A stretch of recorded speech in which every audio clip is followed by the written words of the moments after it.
The blue light is the new priest. The algorithm is the new state. And you, yes you, the sovereign individual are the sacrificial lamb at the altar of your own attention span. We are promised freedom with a screen in our hands. Infinite choice, infinite expression, infinite connection. But what did we actually inherit? Doom scrolling, mediocrity, manufactured outrage. And a generation that can't remember the last time they looked up at the sky without first reaching for the Notes app to caption it. What they don't want you to understand, what they can't afford for you to understand is that alienation, ISNT, a bug. It's the business model. Your numbness is monetized. Your anxiety is a KPI. Your despair, line item in some quarterly report. The modern malaise didn't appear out of nowhere. It was built, designed, financed, packaged, and sold to you at 120 Hz refresh rates with free shipping. This isn't a sermon. It's not a TED Talk. It's a battlefield report. A map of the digital gulag. You're already locked inside. And the first step to breaking free. Knowing you're a prisoner. So, welcome to the silent scroll. Let's dissect the sickness. The ritual begins the same way every time. Thumb, screen, refresh, glow. You don't even think about it. You don't even choose it. It's a twitch, a compulsion, a silent prayer to the gods of distraction. Before your brain can even assemble a thought, you're already scrolling. Again, the feed is the shrine. The infinite scroll is the rosary. And you, the user, are the monk in permanent service to a religion you never signed up for. We used to laugh at the ancients who sacrificed their goats and lit incense, begging for rain. Now we sacrifice our attention spans and light our retinas, begging for dopamine. The absurdity is the same. The tragedy is worse. Because the old gods at least demanded something external. They wanted your livestock, your grain, your gold. These new gods demand something far more intimate. Your focus, your peace, your interior life. And they pay you back, not with salvation, but with numbness. The economy of alienation. Alienation isn't some side effect of modern life. It's the central export. It's the oil under the ground, the vein of gold in the mine. It's the treasure the market digs up, packages, and sells right back to you. The average person doesn't feel alienated despite the scroll. They feel alienated because of it. Every flick of the thumb is another reminder that the world is out there, laughing without you, winning without you, succeeding without you. And so you scroll harder, longer, deeper, thinking the feed is a window. It's not. It's a one-way mirror. The wealthy understand this. The powerful understand this. They don't scroll, they don't have to. They hire handlers, interns, and assistants to run their feeds. Their alienation is outsourced. Their anxiety is managed. Their addictions are commodified and reversed. They profit from yours. That's the quiet class divide no one dares speak out loud. Poor people scroll. Rich people get scrolled for. Engagement is addiction, of course. Silicon Valley pretends they've built neutral tools. We just wanted to connect the world, they say with their synthetic smiles. No, they didn't. They wanted to enslave the world. And they figured out that the cleanest way to do it wasn't with chains, but with endless, effortless content. It's not entertainment. It's anesthesia. It's not connection. It's containment. It's not engagement. It's enslavement. It's enslavement. It's an infinite scroll is not an accident. The red notification bubble is not an accident. The autoplay is not an accident. These are not bugs. They are features. They are engineered hooks, sunk deep into your dopamine system, keeping you grazing in the feed like cattle in a digital pasture. And you better believe they measure every single flick of your thumb, every half-second pause, every scroll back, every emoji reaction, not because they want to improve your experience, but because your experience is the product. You're not the customer. You're the cattle. The advertisers are the customer. You're the meat. Old addictions. New interface. The Romans had their circuses. The Victorians had their gin. The Americans had their cigarettes and casinos. We have the scroll. Don't think it's different just because it's digital. The structure's the same. You pull the lever scroll, the slot machine spins, feed, refreshes. You wait, will it be dopamine, outrage, envy, disgust, maybe just boredom? So you pull again, and again, and again. It's the perfect addiction because it doesn't end. Cigarettes burn out, liquor bottles empty, even opium dens close their doors eventually, but the scroll, it never ends. You could scroll from now until your arteries calcify and you'd never hit the bottom, because there is no bottom. And what happens when you trap a human mind in a system with no bottom? You hollow it out. You gut it. You turn it into a shell. And the hollowed out masses are easier to govern, easier to tax, easier to keep docile. An alienated, anxious, addicted population is the dream of every ruling class in history. And Silicon Valley delivered it on a 6.1-inch screen with rounded edges and a front-facing camera. Alienation as virtue. Now here's the cruelest part. The sickness is reframed as virtue. The alienation is rebranded as authenticity. The addiction is sold back as community. You don't just scroll, you share. You don't just post, you express. You don't just consume, you engage. And if you're exhausted, burnt out, mentally fractured, that's not the system's fault, we're told. That's just mental health. Take a day off, meditate. Download another mindfulness app ironically marketed to you through the same scroll that broke you. It's not therapy. It's another layer of anesthetic, another product to keep you locked in. The rich don't play this game, that's why. At the top, the wealthy and the powerful treat the scroll differently. To them, it's not entertainment. It's a marketplace. It's a stage. It's a weapon. They post not to connect, but to control. They scroll not to numb, but to monitor. They engage not to escape, but to dominate. Meanwhile, the average citizen rots their brain at 3 a.m. in a dark room, scrolling until their thumb cramps, while some hedge fund manager's assistant schedules his boss's posts at peak hours, guaranteed to rake in engagement and profit. That's the divide. That's the world we live in. And until you see it clearly, until you admit the truth, you'll keep thinking you're choosing the scroll, when in reality, it's choosing you. We have to confront an ugly reality. The attention economy does not merely harvest your curiosity, your boredom, or your desire for novelty. That would be parasitic enough. Note the attention economy has discovered something far more lucrative, far more scalable. It has figured out how to weaponize your anxiety. This is not poetic exaggeration. This is not metaphor. It is an operational fact. The modern digital economy, your social media feeds, your news cycles, your endless notifications thrives. Not on your calm, not on your stability, not on your mental equilibrium, but on the exact opposite, on your perpetual agitation, on your suspicion, on your inability to rest. The economics of fear. An anxious man refreshes the feed. A confident man closes it.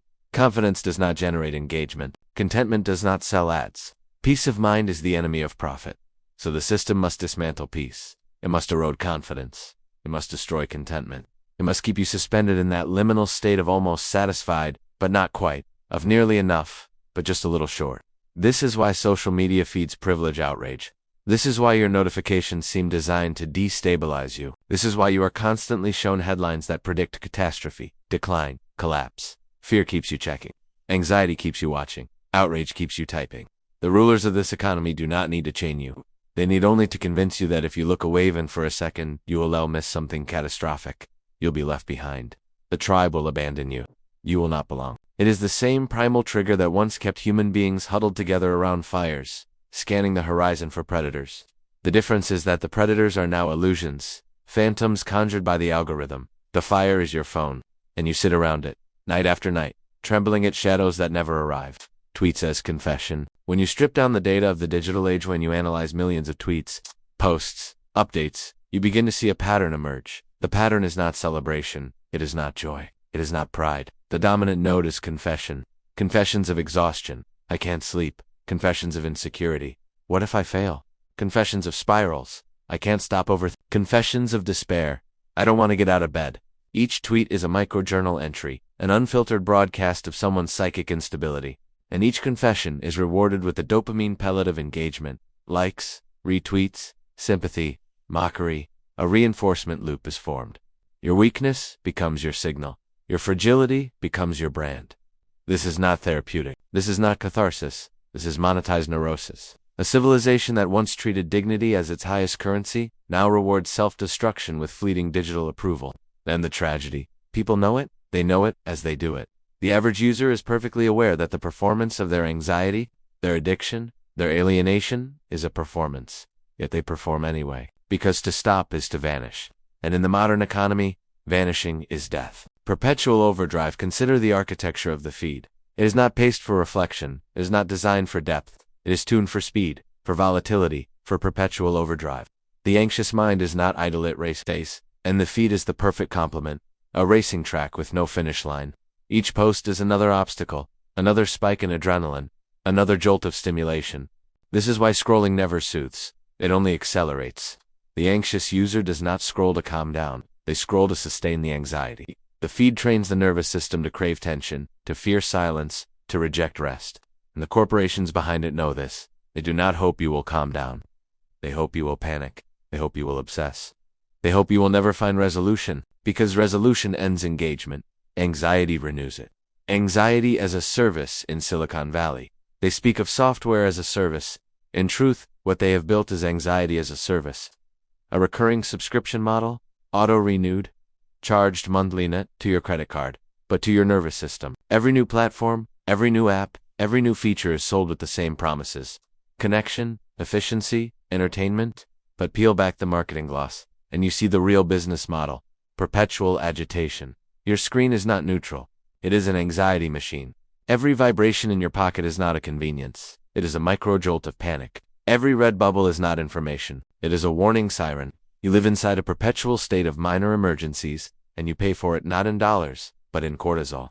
The wealthy don't panic. It is no coincidence that the wealthy, the powerful, the sovereign classes of the West have insulated themselves from this architecture. They do not live inside notification hell. They do not tremble at every buzz in their pocket. They do not suffer through endless cycles of outrage and panic. Why? Because they outsource it. They hire people to filter, to manage, to buffer. When a hedge fund manager checks his Twitter, he is not scrolling through chaos. He is reading a distilled brief prepared by some low-paid assistant. When a CEO keeps up with the news, he is not glued to CNN at 3 a.m. He is reviewing a portfolio of reports compiled by staff. The anxious classes are the consuming classes. The confident classes are the commanding classes. Anxiety is a tax levied on the powerless. Freedom from anxiety is the dividend of wealth. And the deeper truth: the ruling classes want you anxious. They need you anxious. Because the anxious man is easy to manipulate. The anxious man is easy to distract. The anxious man cannot build, cannot lead, cannot rebel. He can only scroll. A civilization of nervous wrecks. Step back for a moment. Consider what this means at scale. Consider a civilization where the average person spends 6 hours a day staring at a panic-inducing feed, wired on caffeine, restless, sleepless, perpetually scrolling, perpetually confessing their fragility. This is not an accident. This is a design. This is not liberation. This is containment. This is not empowerment. This is sedation. A civilization of nervous wrecks cannot defend itself. It cannot innovate. It cannot resist tyranny. It can only consume anxiously, endlessly, blindly. And what is left when you strip a people of their confidence, their peace, their sovereignty? You are left with a population of addicts. A population that will trade liberty for distraction, dignity for convenience, sovereignty for sedation. And that is the point. That is the end game. Closing this section, so let us be absolutely clear. Anxiety is not an unfortunate side effect of the modern internet. It is the business model. It is the commodity being mined from your nervous system, packaged in metrics, and sold to advertisers. You are not logging on for connection. You are logging on for containment. You are not refreshing the feed for information. You are refreshing the feed for agitation. You are not posting your fears to seek therapy. You are posting your fears to keep the machine humming, and the machine does not care. It does not care if you are depressed. It does not care if you are suicidal. It does not care if your family fractures under the weight of your obsession. It only cares that you stay anxious enough to keep scrolling. That is the brutal reality of the world we live in. And until you admit it, until you see the machinery of anxiety for what it is, you will remain a servant to it. Part 3. The addictive architecture of the feed. The great trick of modernity is convincing the masses that their compulsions are choices, that their addictions are freedoms, that their alienation is progress. This is not new. Every empire has engineered addictions to keep its citizens docile. The Romans had bread and circuses. The British had opium and empire. The Americans had cigarettes, then television, then prose. What Silicon Valley perfected was not the invention of a new drug, but the digitization of every old one. The smartphone is casino, cigarette, opium, pipe, and propaganda machine, all in one. A device that sells distraction, sedation, and hysteria simultaneously, with none of the friction of old-world visas. You do not need to enter a theater or a tavern or an opium den. You carry the den with you, 24/7 in your pocket. And you pay for it not just with money, but with sovereignty. The slot machine in your hand. The late psychologist B.F. Skinner built his infamous boxers to study how rats responded to stimuli. A rat would press a lever, sometimes receiving a pellet of food, sometimes receiving nothing. The randomness kept the rat pressing endlessly, long after hunger was satisfied. This was not a parlor trick. It was the discovery of what we now call intermittent reinforcement, the most powerful form of conditioning. Stronger than rewards, stronger than punishments, a structure that keeps behavior repeating indefinitely, even in the absence of satisfaction. The infinite scroll is the Skinner box perfected. Each flick of your thumb is a lever, each refresh is a gamble. Will you see something delightful, infuriating, funny, beautiful, or nothing at all? You never know. And that never know is precisely why you never stop. Slot machines are built on the same principle. Casinos have long understood that the most profitable game is the one where you almost win, where you sometimes win, where you never know what the next pull will bring. The feed is a slot machine in your hand. Except unlike Las Vegas, there is no house limit, no bell to ring at closing. The casino is infinite, and you live inside it. The economy of loneliness. Industrial capitalism displaced millions from their land, their kinship networks, their traditions, The 19th century worker was alienated from his craft, from his community, from his dignity. Marx diagnosed the alienation, but his solution, more centralized control only, worsened the disease. What Silicon Valley created is simply industrial alienation 2.0, where industrial capitalism commodified labor, digital capitalism commodifies loneliness. Where the factory worker was alienated from his product, the digital serf is alienated from himself. This is why social media is not connecting the world. It is atomizing it, fragmenting it, reducing human beings into data points, into avatars, into statistics, and then selling those fragments back to advertisers. The loneliness this system breeds is not accidental. It is necessary, because only the lonely scroll with such desperation. Only the lonely refresh, in search of community that never arrives. The propaganda model, reborn. Edward Bernays, nephew of Freud and father of modern public relations, once boasted that those who manipulate this unseen mechanism of society constitute an invisible government. He was right. His work in the early 20th century taught corporations how to sell products, not by appealing to needs, but to subconscious desires. Cigarettes were sold to women as torches of freedom. Cars were sold as symbols of virility. What Bernays pioneered with newspapers and radio, Silicon Valley industrialized with algorithms and push notifications. Where he once targeted millions with a single message, the feed now targets each individual with a unique cocktail of stimuli, designed to keep them agitated and consuming. Bernays' invisible government has become an invisible algorithm, and it governs you more effectively than any state, because it does not need your consent. It only needs your attention. The prophetic vision, a civilization of addicts if this trajectory continues. If the silent scroll remains the dominant ritual of the West, we will not collapse in fire and steel. We will not be conquered by legions or leveled by bombs. No, we will dissolve in sedation. We will erode in alienation. We will disintegrate into millions of isolated addicts, pacified by their own devices, incapable of unity, incapable of sovereignty, incapable of revolt. Civilizations do not always die in battle. Sometimes they die in bed. Sometimes they die in the glow of the screen. Sometimes they die not with a bang, but with a never-ending scroll. This is the prophecy. Rome was toppled by invaders. Britain was drained by empire. America will be undone by her own attention span. The class divide, masters of time versus slaves of feed. Make no mistake, this is already a class war. The ruling class does not measure wealth in dollars, not anymore.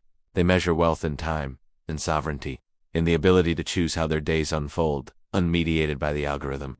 The enslaved class, meanwhile, surrenders their hours to the feed. 6, 8, 10 hours a day bled dry by a machine that gives them nothing in return but agitation and despair.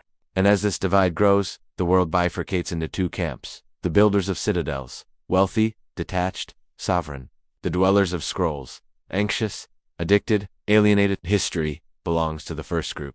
Extinction awaits the second. The silence of rebellion. So what is to be done? Not another app, not another therapy, not another mindfulness subscription marketed by the very platforms that broke you.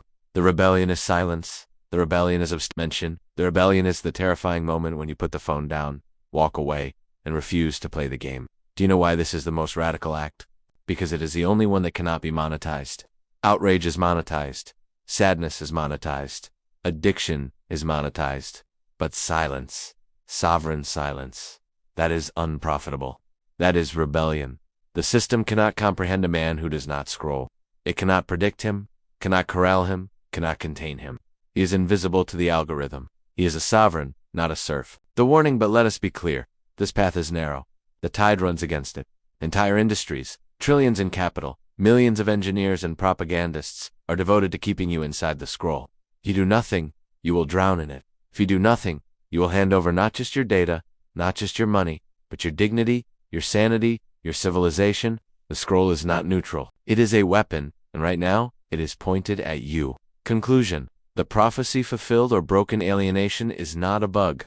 It is the system. Anxiety is not a side effect. It is the product. Addiction is not an accident. It is the architecture. And the prophecy is this: if you refuse to resist, if you refuse to reclaim your time, if you continue to beg for sedation, then your future is already written. A civilization of addicts, pacified into irrelevance, governed not by statesmen, but by algorithms.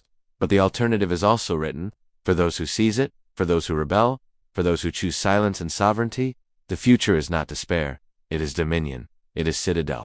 It is freedom. The loneliest places may be the ones you carry in your pocket, but the freest places, the untouchable places, are the ones you build with your own two hands. Offline, unscrollable, sovereign. This has been the Silent Scroll, not a sermon, not a TED Talk, a prophecy. Take it as warning, take it as map. But whatever you do, do not take it lightly. Because the scroll is silent, but so is the collapse of civilizations.